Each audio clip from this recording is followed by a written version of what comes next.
That is an apple. That is new ice-cold Fireball blazing apple. Crispy. Juicy. Like bobbing for apples in a hot tub full of Fireball. The original taste of Fireball cinnamon whiskey, now laced with apples. New Fireball blazing apple. Please drink responsibly. Whiskey with natural cinnamon flavor, 33% alcohol by volume, produced by Sazerac, Louisville, Kentucky.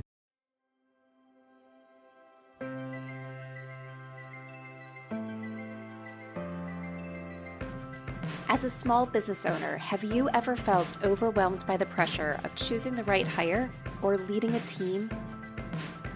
Or have you ever found yourself tolerating a bad hire because you fear trying and failing again as you repeat the hiring process? If so, you're not alone, and you are in the right place. Welcome to the Growing Your Team podcast. The Growing Your Team podcast teaches business owners like you to expand your unique business by teaching you to master the hiring and team management process. Hiring and managing a team does not have to be a challenge. You just have to learn to do it right. And the Growing Your Team podcast teaches you how to become a confident leader who hires right every single time. Now, let's jump into the show where each episode you will learn tips on how to identify what type of help you need on your team, how to source amazing candidates, how to conduct interviews that lead you to your ideal team member, how to onboard successfully, and how to lead every person in your business so you have a team of rock stars who you are happy to pay every single paycheck. So let's jump in and teach you how to hire like a pro. Hello, Jamie Van Kuyk here, and welcome back to the Growing Your Team podcast. Today, I have on guest Mike Michalowicz. By his 35th birthday, Mike had founded and sold 2 multi-million-dollar companies. Confident that he had identified the formula for success, Mike became a small business angel investor and proceeded to lose his entire fortune. Then he started all over again, driven to find better ways to grow healthy and strong companies. Mike has devoted his life to the research and delivery of innovative, impactful entrepreneurial strategies. In his latest book, All In, which just launched in January of 2024, he offers transformative leadership strategies that nurture talent and create top performers. And isn't that what we all want? Top performers in our organization. And in order to get top performers, we first need to be able to afford top performers, and we also then need to be able to identify those top performers in our hiring process. So today, Mike and I are digging into those two concepts. As mentioned, Mike is all about delivering the research that he finds, and he does this in a number of books. And so we are talking about 2 of his core books today. The first one, Profit First, where we'll dive into some of the strategies and everything that is needed so you can afford the team members that you want. And talk a little bit about how if you can't quite afford the team member that you fully want, what are some different options that you can do based on the money you actually have available. And then we're going to talk about how to find those new team members by talking all about how to nurture talent and everything from hearing some tips from his new book, All In. So let's jump into the conversation so you can hear all about Mike's wisdom and get a little preview into some of the information that you will learn if you go out and purchase and read his books, which, trust me, I have a handful of them. I think they are fantastic, and I highly encourage you, if you're as a small business owner, to have some of these on your shelf as well. Hi, Mike. Thank you so much for joining us today on the Growing Your Team podcast. Hi, Jamie. Hi from up north of you. It's good to be here. Yes, I am so excited to have you on the show. Can you tell everyone a little bit about yourself? Yeah. I'm outside New York and I'm flying down to Florida. I wish to see you, but instead for a business trip to cold weather. Yeah. So the quick background on me, I'm an entrepreneur myself. I've been an entrepreneur my entire adult life. I've experienced some amazing peaks. I've sold a couple businesses and so forth, but also these deep valleys. I lost everything, including my house, just not knowing what to do, but thinking I did. It's called arrogance and ignorance. Right. And felt a calling. I feel I'm called to write. So today I do own multiple businesses. I do have teams. My author company has 8 employees. I have another company with 15 employees. So small businesses. And I'm researching and trying to find all of the answers to things I thought I knew that I didn't. At the end of the day, I believe that a teacher is the ultimate student. So I feel compelled to find how to make my business profitable, how to have a team that acts like owners and all these different things. And then when I find something, I test in my own businesses. And if it is profound and has a transformative effect on my business, I feel compelled to share with other people. So I put it in a book and write books.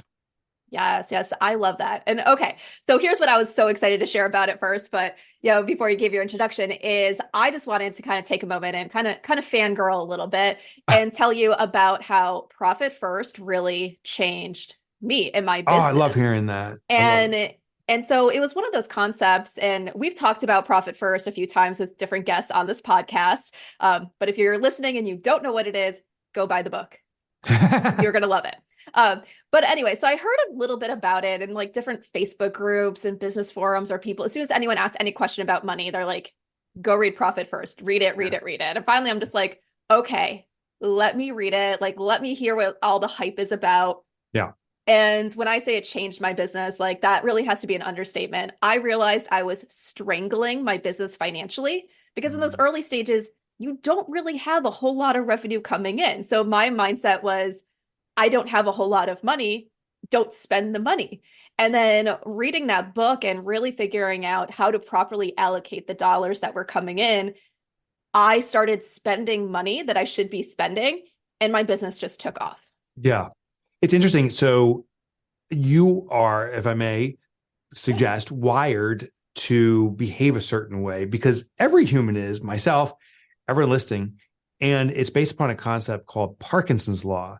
So a quick history lesson, if I may. Yeah. Okay. In the 1950s, there's this theorist, Northcote Parkinson's his name. By the way, nothing to do with Parkinson's disease. And he's studying human behavior. And he found that the traditional supply-demand curve is total nonsense. What the traditional supply-demand curve is something we've all been taught. The more demand there is for something, the more supply will occur. So the more people who want your services, the more you're going to do it. And if you can't do it, your competition will supply. And it does make sense in certain unique circumstances. But when it comes to human behavior, what his research was, he said that curve is totally wrong. It's the reverse. It's supply that's dictating demand, meaning the more available a resource is, the more we consume it. And the classic study is around time. So the more time I'm given to do something, it takes me longer to do it. Oh, yeah. And the more, and societally, it's the fact plates, servings of food, portions have gotten bigger and bigger. Soda cans, you see how big they're now? They're like these bazookas you carry around. Right. Like, it's unbelievable. 15 years ago, it was a 16 ounce or whatever it was. And before that, it was half the size of that. But we consume the entire can. So our behavior adjusts to supply. And this is true for money too. And that's the challenge for businesses. As our revenue grows, like we see it growing, deposits over time get bigger, our spend at the exact same rate increases. And most people are like, how can this be? I'm growing, but I'm not profitable. Why am I not getting there? And it's a natural human wiring. So what happens with Profit First is we take our profit first, we hide the money from ourselves. It constrains the money. So it reduces the size of that soda can. It makes it smaller. So now you have to drink out of a smaller container. And there's no miracle here. When there's less supply, you're forced to be frugal. But more than that, you start becoming innovative. You're like, how do I drive the results I want without this money? Because I don't have the money. And we start thinking about our business in a new way. We become strategic. We start to truly leverage and scale. And so that's why I'm happy it's working for you, but I'm also not surprised because it's how you and I and we are all wired. Yeah.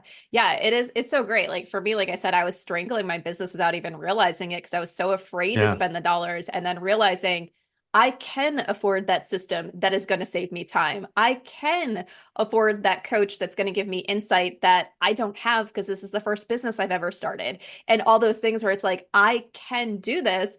And then later looking at opportunities and things coming up and saying, you know what, that's great, but I can't afford it right now. So we'll put it on that list of things that we'll revisit later as the revenue continues to grow and there's more to play with in that bucket.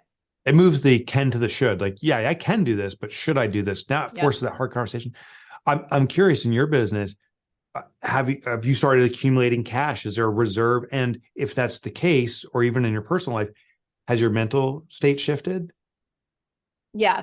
Yes, Okay. How? definitely. It's one of those things because you see the possibilities, you see the things that you want to do in the future, and you're like, this is possible. When you talk about kind of that reserve, it's one of the things I always talk about with a lot of people when it goes to hiring their team members, because they always say, I don't know if I can afford this team member, or I see the impact that this team member should have on my business. But let's say for a sales position, for example, it takes a while for that salesperson to really get to know Yeah. the business, to be able to start going out and making those sales and producing that revenue. I always say every position should be able to pay for itself, but Sure. it takes a little bit of time to get there. So when I start being able to build that reserve, it's like, this is what I'm going to be able to do Yeah. because I can pay for it before it starts to bring in the revenue that I know it's going to bring in once it's there. I love that. I love that perspective because that's what happens for us. There's a specific strategy within Profit First for a hire. So in Profit First, the foundational principle is we allocate money toward profit, which is to reward the owner. We save money to pay the owner their salary, which is different than profit. But there's a special technique because the most common dilemma small business has when it comes to hiring is, can I cash flow this? Can I afford this person? And we don't know. So what we do in Profit First, we say, well, when you do hire this person, inevitably, what do you believe their compensation will be? What do you plan for? And let's just pick a number. We'll say $50,000 a year. Okay. If that's the number, what we do then is we start allocating money starting immediately to an account called new employee. Like we actually set up a bank account as new employee, and we start paying this account the equivalent of the $50,000 a year. Within 3 or 4 months, we say, okay, we can handle cash flow. It didn't stress out the business, or it does. If it does stress out the business, you're not ready to hire the person on a cash flow basis. If it doesn't stress the company, now you have this reserve of cash that's built up. And when you make this hire, you have 4 months of cash reserved. So now it's not this panic, like you're on board, you got to sell today, or you got to get up to speed. We have runway. So it proves it before you do it. And when you do it, you have a reserve for the future. So it's much more smooth, Yeah. And especially with small businesses, a lot of times we don't have huge training teams. So when we bring someone on, we have to take some of our own time to train that person, which potentially means that's time that we're not generating revenue ourselves. Yeah. So having to have that reserve there that can help with that possible dip in revenue as you're putting time and effort into this new employee helps to make sure that you can afford it, that you feel comfortable, that you're not going to go in the red or feel like you're going to go bankrupt and have to close down because you're hiring. So it gives you a lot of power that you didn't know you had without it. How many folks do you have on your team, by the way? So my team right now, employee-wise, is just me, and I work with a bunch of contractors as needed for projects. So so contractors, and it's interesting. Today's business model is that is your team, right? So when I ask people how big your team, I guess just me, and then they list off 6 contractors. Oh, you got 6 folks working for you, or they have vendors. The company providing the software technology. Those are companies that you're paying a fee to provide a service. That's like an employee. So teams are much more amoebic, adjusts and stuff over time now, and we have to see it differently. What's interesting is if you hire an internal employee, one person that comes on board, maybe full time, that's 50% growth of your internal staff. It's you plus one, and that is a dramatic increase in volume of people on a percentage basis. If I look at Google, which I think has 100,000 employees, it would be unfathomable that they announce saying tomorrow we're going to hire 100% more employees. We're going to hire 100,000 more people. We'd be, oh my God, the burden on the company. Well, that's the exact same growth of a one person going to 2 people, or 100,000 going to 200,000. the impact is dramatic because we have to bring this person up to, we have to bring half the company up to speed. We have to have half the company understand what's going on. So what I invite people to do is when you're considering growth, can we fractionalize it? Instead of bringing on that first employee, the full-time employee, can they come on as a contractor that works 1 hour a week? Can we hire someone that's a part-timer so that it's not this abrupt shift to the business? It has an impact financially, but it also has an impact in the culture and so many other elements of the business, you know? Yes, I love that you brought that up because I go through conversations like that all the time. People are like, I need help, but I can't afford full-time, or I don't have enough work for full-time. And I was just like, wait, we don't need to jump into a full-time employee right away. You can start off with someone helping you 5 hours a week on a project by project basis, all these different things to really get the help that you need based on where your business is now. And as your business continues to grow and change, then you hire the help that your business needs then in the future. That's exactly right. Yeah. And it's interesting too, the cultural shift. So we were talking off the air, but I have a new book out and I know it sounds pluggy. It's called All In, but what's significant in this, I discovered that many businesses achieve a siloing effect unintentionally. We set a cultural standard. We say, this is how my values are. And therefore I have an expectation other people meet my values. As I grow this organization, we have everyone that has complementary values. Well, the problem is it's a silo effect. It's basically saying, this is how I am. I need people just like me to affirm, to be just like me. And what we put out there echoes back to us. It's interesting, in my research on the healthiest, strongest companies, they intentionally seek value diversity. I have different perspectives. I have different beliefs. I have different backgrounds. And now it brings what's called perspective. And I call this, instead of focusing on culture, we focus on community. I think in my own town here, there's a diverse group of people, different genders, of course, and different ages and different races and different backgrounds and different religions and different experiences. And that brings this vibrant life to the community. And it brings this perspective that no one individual or a cloned individual could bring about. So I'm encouraging businesses, let's seek that diversity to bring that perspective, which actually brings the most strength. Yes. Yeah, I definitely agree there. One of the things that I always say is like when we're doing that, people think, all right, I need someone that's complete opposite of mine. How do I manage? How do I lead that person? And I say there's a difference sometimes between getting that person that is the opposite of you in skills or maybe thought and things like that, but still making sure that you have the ability to work with and manage that person. Yeah. So you don't need to go with someone that's going to drive you crazy every day. You still need someone that's going to fit, especially a small business where it might be you and that person at first. It might be you and two others. Like you need someone that fits with your management style and the culture that you're creating, but having that thing where that person's not just you. Like even when we talk about hiring a junior you as one of the possibilities of what type of position do you bring on, it doesn't mean cloning yourself. It just means they're doing some of the work to deliver to a client that you were previously doing.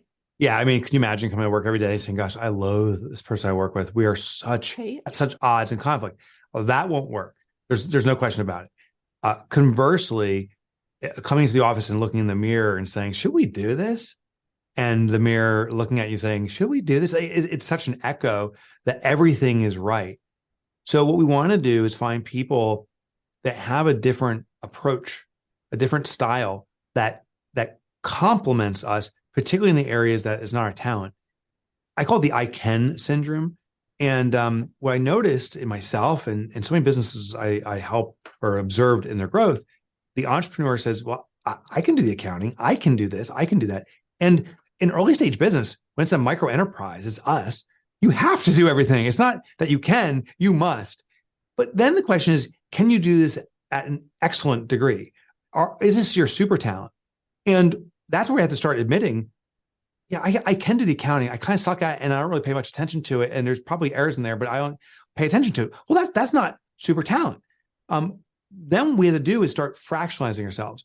So what I do with myself is I used to use a calendar to do this, but I track every minute of the day. Like the conversation we're having today is being tracked.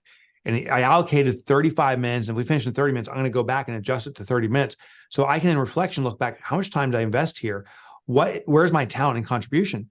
And I'll find there's things I'm doing throughout the day that, I can do. I just can't do well.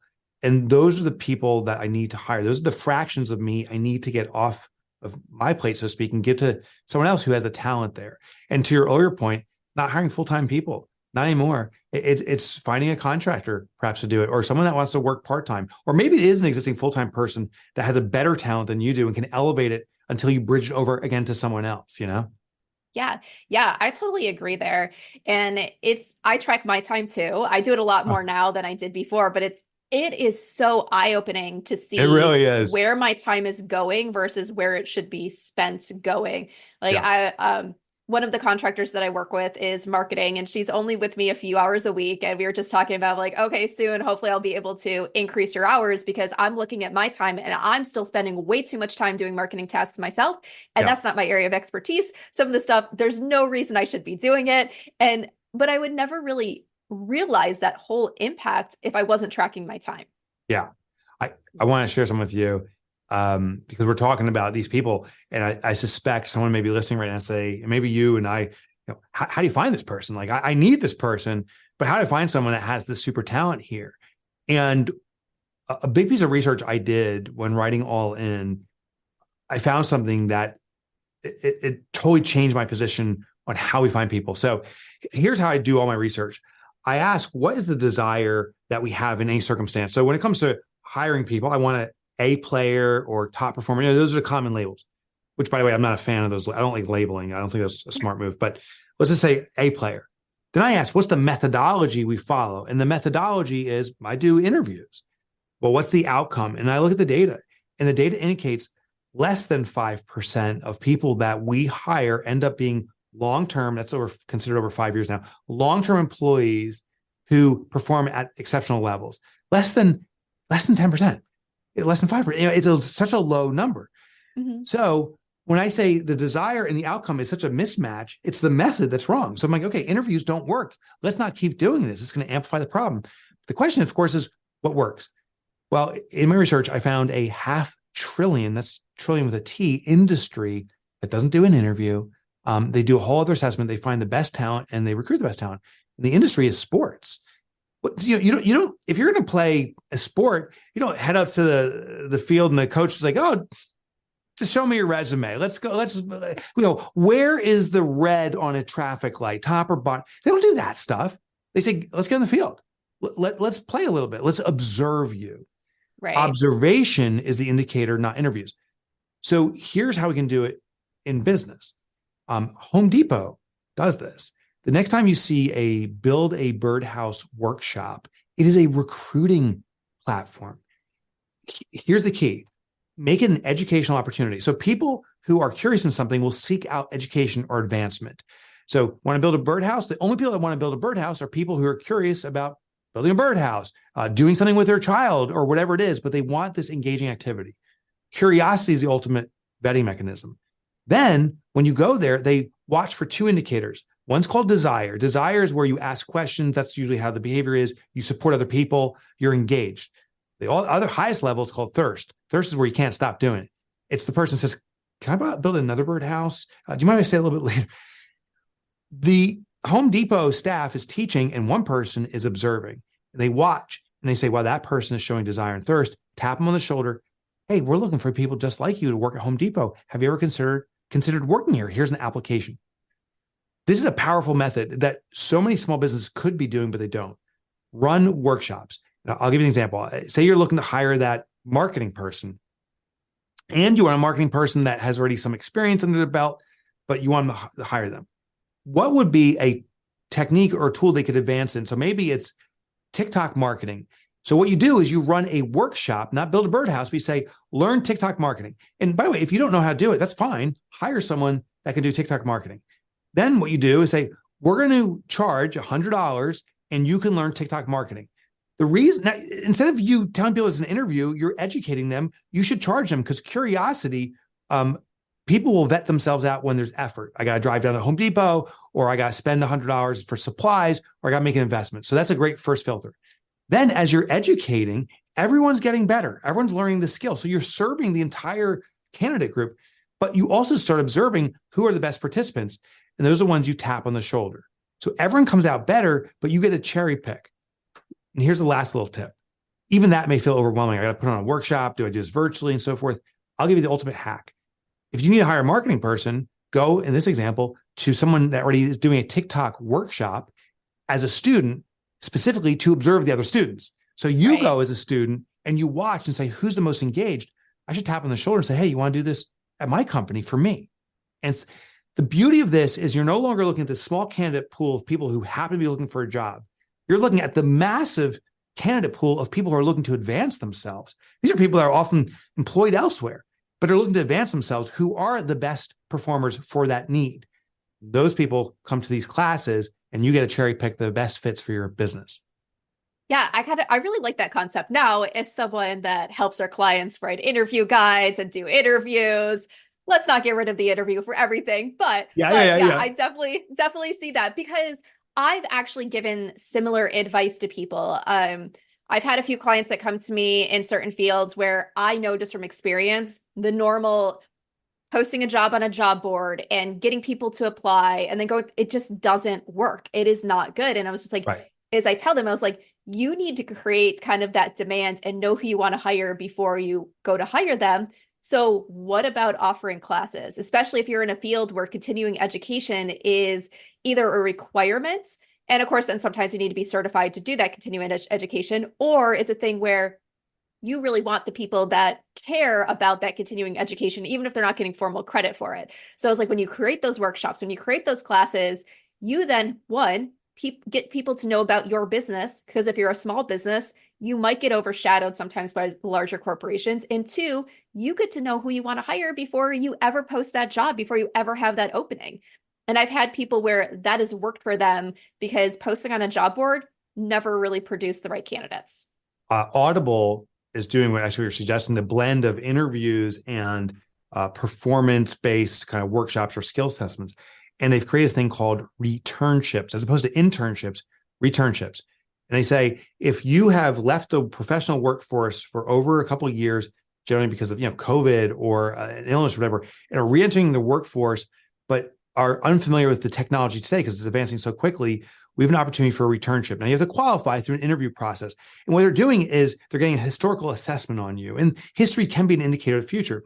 They said, once you pass the interviews, then you're going to work with us for 12 weeks. And after 12 weeks, it's over, but you're going to learn all the skills and we're going to observe you and coach you along. Audible has I think they say a 50% higher rate from these returnships. It's extraordinary. So they're using the interview for vetting people. Interviews are amazing for vetting people's interest. When I ran ads on Indeed or whatever, when I get responses, I'm always blown away how many people never read the ad in the first place, because it's low effort. It's just click. One thing I did in my ads, I'd make these super long ads. I'd bury near the last paragraph saying, if you actually are reading this entire ad, include the code words, I read the entire ad, in the subject line of the email and response so I can vet you out. And about 5% of people pass that test. Interviews are a great test to show commitment. And that's how Audible's using it. And then it has a skills assessment over 12 weeks. But the interesting thing is every person, again, comes out improved. You're serving your audience. Half the people aren't a fit for Audible, but they've advanced themselves and are a fit elsewhere now, or a better fit because they've improved their skills. Yeah. Do you want to know what I absolutely love about that is I always say we are responsible for creating the workforce that we want, where a lot of people say, I want the person that's highly skilled and experienced, but I'm not willing to help the person become highly skilled and experienced. I want someone else to do it for me.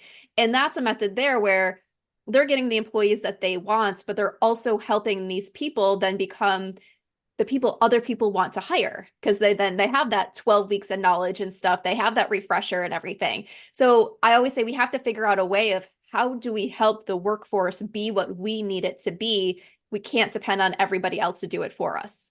Yeah, that's the absolute truth. That's the absolute truth. One other thing I wanted to share about building the workforce, I just feel compelled to share these tips, is I remember one day I was coming out of my own office trying to get my workforce motivated, how to get my employees to act like owners. And I calculated the numbers. I had a forensics business. We did crime investigation, computer forensics specifically. I had 30 employees and I ran the numbers like, we can do $10 million this year. I came out of the office. I put in big bubble letters on the wall, a whiteboard, 10 million. I hit it with a Post-it note so I could reveal the number, called everyone in, queued up Eye of the Tiger. It was like a total cheesy setup. I was like so excited. It was great flair. I rip off the Post-it note saying, this is the year We achieved $10 million in revenue. This is the vision for our company. Yeah. And everyone's like, meh, and kind of slumped away. I'm like, what's going on? We have such a clear vision. There's clear steps to get there. And my assistant at the time, her name was Patty, came up and said, Mike, that's your vision. What about our personal visions? I was like, what do you mean? She goes, there's someone here who's looking to buy their first house. There's someone else that wants to learn to speak Spanish. I'm like, oh my God.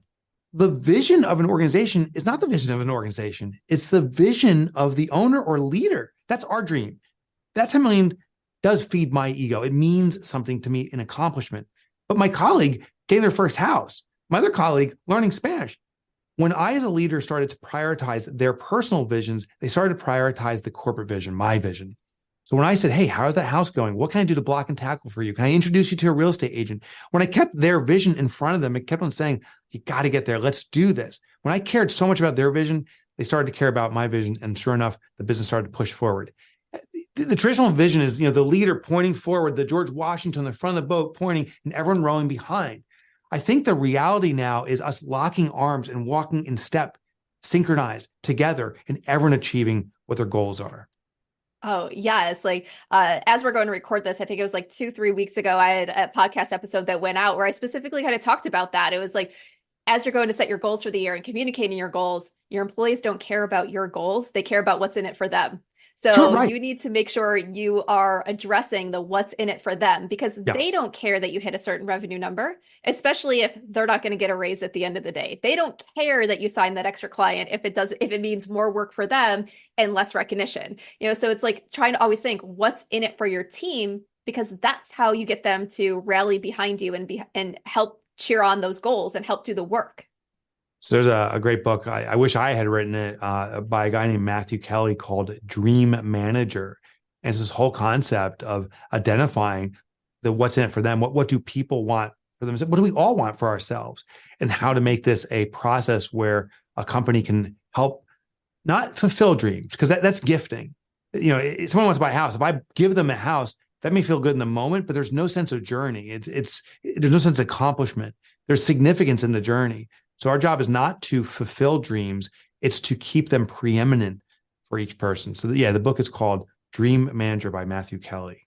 Yeah, I think I actually have that book back here on the shelf That's somewhere. awesome. One of those ones where I have, but I have not read yet. So it's on the list. It's a great book. Yes. Yeah. So, okay. So we're talking about kind of like this, what's in it for them. Yeah. And I think that kind of brings back to some of the motivation. And I'm assuming that probably helps lead to good retention. Have you seen that? Oh, no question about it. So I have practical in-person experience. Our business here, like I said, I think it's shared. We have about 8 folks here. People have been here not just for a long time, but they have a strong presence, meaning they're engaged. And quite a few of the team members here worked at other companies. And the feedback, again, it's a small business. There's advantages in small business over large corporations, and some folks were at large corporations. Large corporations can be fill in the blank. We need this person, insert in blank. Small business can be much more inclusive. There's a lot more opportunity to do more things. And the feedback here consistently is, I've never been cared for. I've never been so important before for an organization. And the nature of reciprocity is people respond in kind. But we also started a company, we call it the All In Company, which is at allincompany.com. And our organization goes into businesses of all size, bigger, small businesses, usually 10 employees or more, sometimes large corporations, and institute programs that engage the employee fully. We do this program of vision setting for individuals and having that habitually addressed. Every Monday, for example, here at our office, we're talking about our individual goals. But there's something even greater, and it's this concept of psychological ownership. Psychological ownership is the feeling of ownership. It's different than legal ownership. Legal ownership is contractual ownership, but it often, without psychological ownership, results in entitlement. You owe me.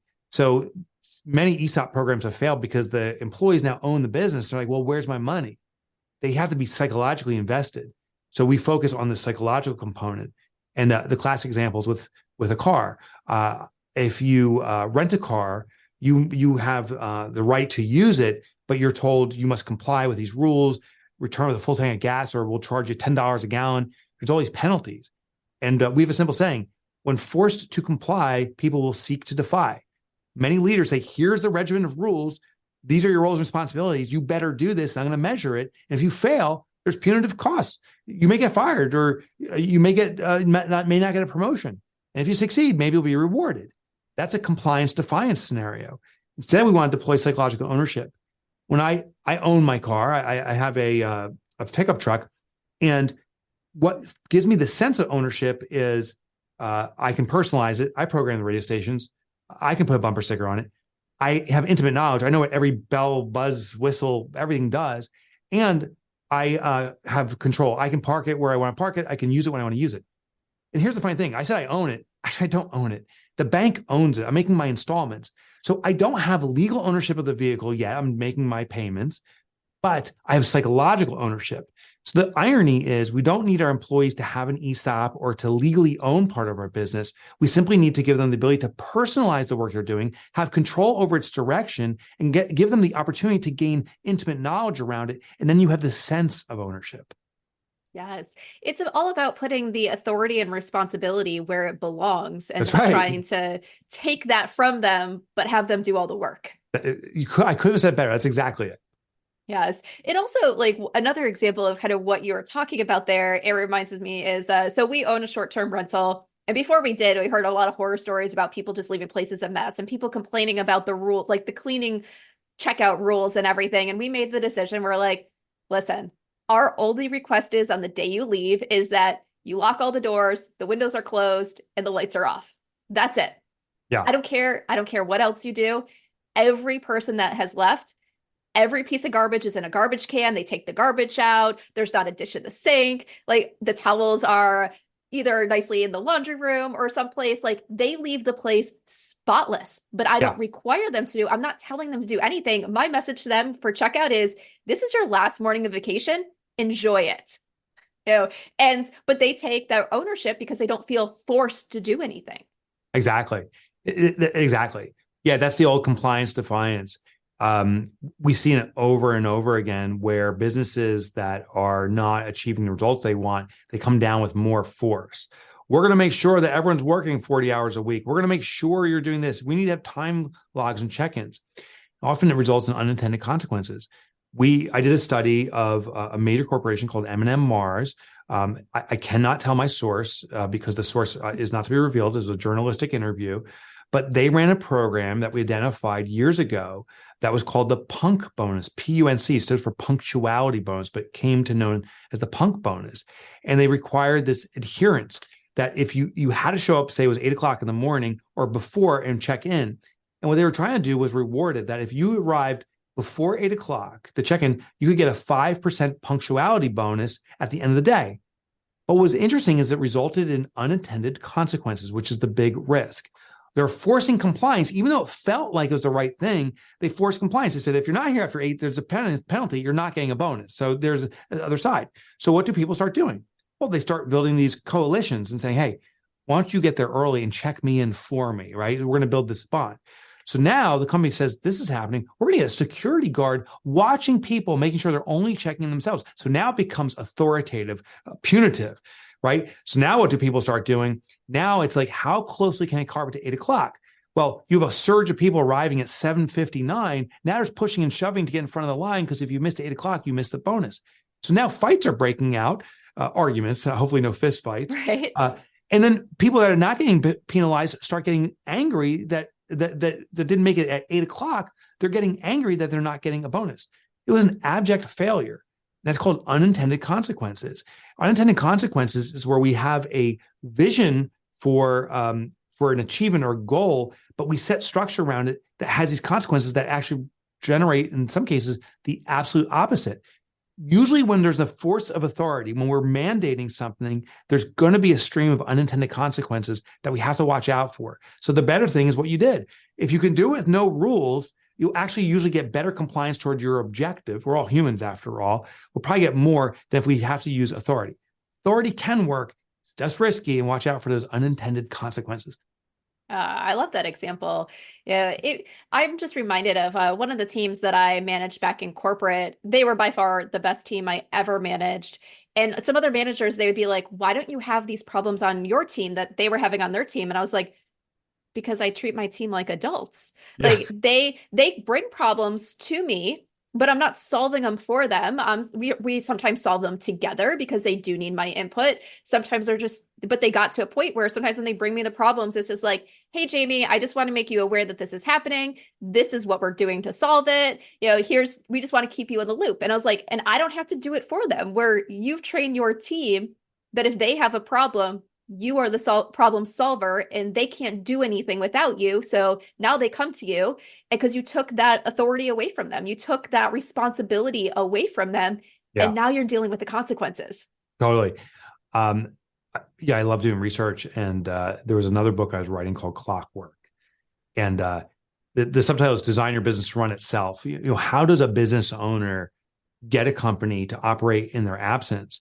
And the one component that was perhaps the most impact was the bite your tongue moment. And what this is when we give authority, control, ownership to a colleague, they may not make a decision that's congruent with what we wanted, which we, as a leader or owner of the business, we often think our decisions are the best. So they're not compliant with the high standard that we set. So what many business owners do is they then assert themselves and say, whoa, hold on. Interesting, you have an idea, but that's not the best idea. Here's the way we do things down the farm. We're going to do it our way. It actually strips that person of having control and authority, and it hampers the relationship. So the bite the tongue is when a person comes and says, I have an idea, and you don't think it's a good idea, you better bite your tongue and say, I support it. The ultimate form of delegation is not giving responsibility.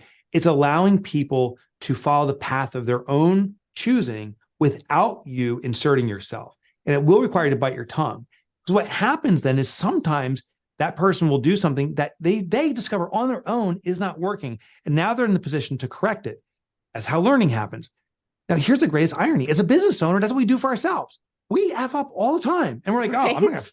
We don't fire ourselves. We're like, oh, that was dumb. And we continue on. And we are the ultimate owners of our businesses, legally in this case, but also psychologically.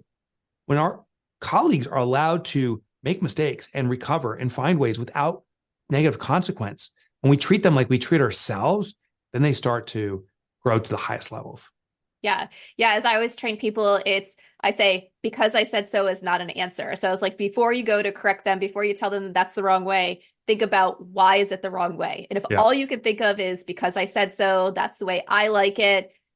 No, let them do it on their own. There are times where they might not be aware of compliance issues, contract specifics, things like that, where it's like, there's things where, okay, if we do that, we're not meeting our obligation that we've told people we would, or we're going to be in trouble with regulators or things like that. There's things that, yes, things have to be done a certain way, but there's also things that's like, we just want it done that way. And we have to let go, and we have to allow people to create their own way that will get to the intended result. Absolutely love that. 100% agree. Yes. Yeah. All right. Well, we have to start wrapping up a little bit. So before we do that, you have your new book, All In, that is out. So quick overview. Sure. Who is this book really intended for? If they're saying, I have this problem, I need some help and guidance on how to fix it, or advice on where to go, who are those people that should be picking up your book, ordering it today? Okay. If you're a business owner or a business leader and you have struggles with recruiting, retaining, or raising the bar with your team, if you want to recruit A players, again, I don't like that label necessarily, but if the best talent, if you had trouble retaining the best talent or raising the bar for the folks that work with you, and this isn't just employees, right? This is contractors, anyone that works on your team. I wrote this book for you. And what I discovered in this research, it was 5 years of research and codifying the system, as a lot of contrarian ideas. Interviews alone are not effective. We found you need to complement it with other components. Interviews are good, but not alone. The concept of a player may be a little bit off. What we discovered is everyone is an A player. Even the person that you think is struggling with every element of life is an A player when put in the right environment. So it's about getting the perfect matches. Everyone has A potential, maybe not with your company. And that's the key. We talk about this concept of psychological ownership over legal ownership, and how psychological ownership can be driven to really raise the bar for an organization. We even talk about things like safety. There are safety concerns, from the physical safety to psychological safety to relational safety, that leaders, business owners can manage in the most simple way. My own office, 8 people here, we had a physical safety concern. I had no idea. We ran a survey and people said there's an alleyway behind our building where you walk to the parking lot. It's dark. They said, I don't like walking down a dark alley. I feel physically threatened even though I don't know what's there. And so starting at 2 or 3 in the afternoon, when the sun starts coming down, by 5 o'clock in the winter, it gets dark here. People are afraid and thinking about leaving the building. Oh my gosh. So we installed a lighting system and now that's been alleviated. So we got to look at those elements too. I call it at the end of the day, FASO, fit, which is, we talked about the match, ability. We talked about assessing ability. Interviews are great for experiential ability, but there's these potential assessments through workshops. What's your potential ability? Innate ability, there's things like Enneagram, and those are great tools too. Then we talk about safety and ultimately psychological ownership. Yeah, love that. Ooh, can't wait to get my hands on it and finish reading it and everything. So I do love you talk about just because someone's an A player does not mean they're the A player for your organization, which totally echoes one of the things I say all the time is just because someone's good at what they do does not mean they're right for you. Oh, so good let's rhyme. focus on getting the right people into those positions.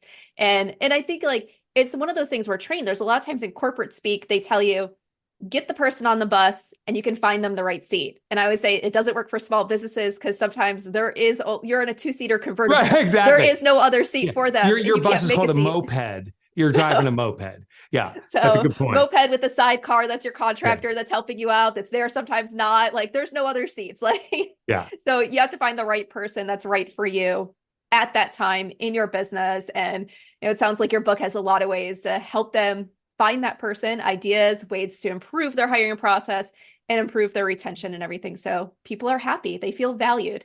Yeah, that's exactly it. It's all in there. I honestly do feel it's the deepest and best research I've done. I hope it really serves a lot of people. It's available, at your favorite bookstore, Amazon, all those things. Good. All right, Mike, how can everybody get in touch with you? Yeah, So I'll give you a shortcut. My last name is Michalowicz, and it's hard to pronounce. It's impossible to spell. So my website is... I feel you there. Yeah, it's Mike Motorbike, as in the motorcycle.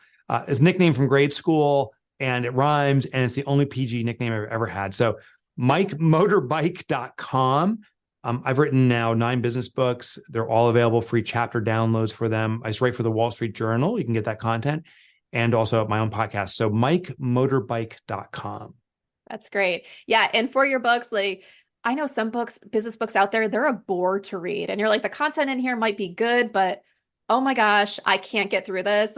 Your books, they're written in a way that they're enjoyable. You get it out there, you write in a great format. So yes, thank you. If for those listening, if you haven't read any of his books, go get your hand on ones, especially All In.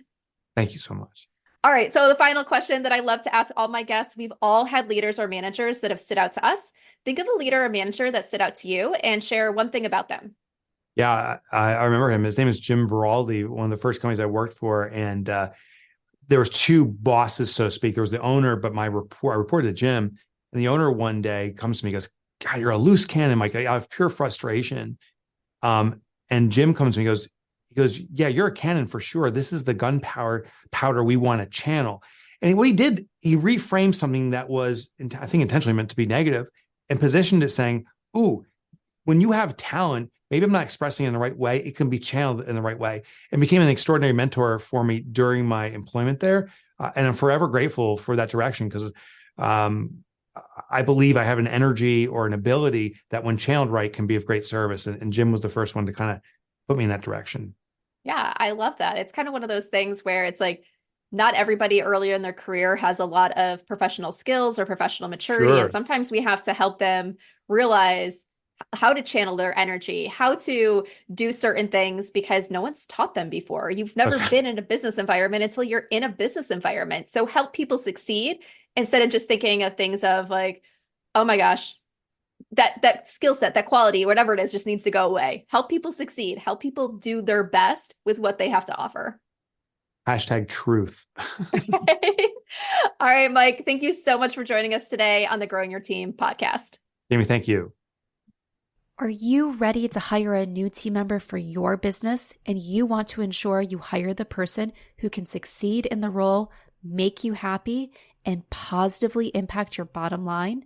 Then let's talk and see how growing your team can help you master the art of hiring. Through bespoke hiring frameworks and comprehensive guidance, you will learn how to attract candidates who have the passion you desire and the skills needed to succeed. At Growing Your Team, women entrepreneurs and leaders work with us to help them expand their unique businesses by teaching them how to hire like a pro. Let's connect and see how we can help you. Send me an email at jamie@growingyourteam.com.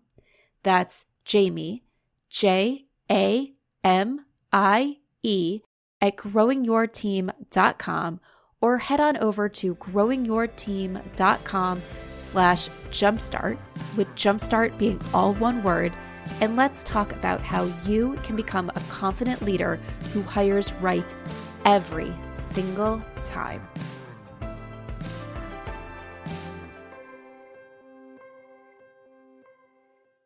With the state of today's economy, it's more important than ever to invest in products that last for years to come. As the seasons shift and get cooler, make sure your closet is stocked with durable layers that stand the test of time from American Giant. American Giant's clothes work harder and are wearable season after season. Their greatest hoodie ever made is made from the highest quality materials that are cut and sewn right here in the United States, so you're investing right back in your local community.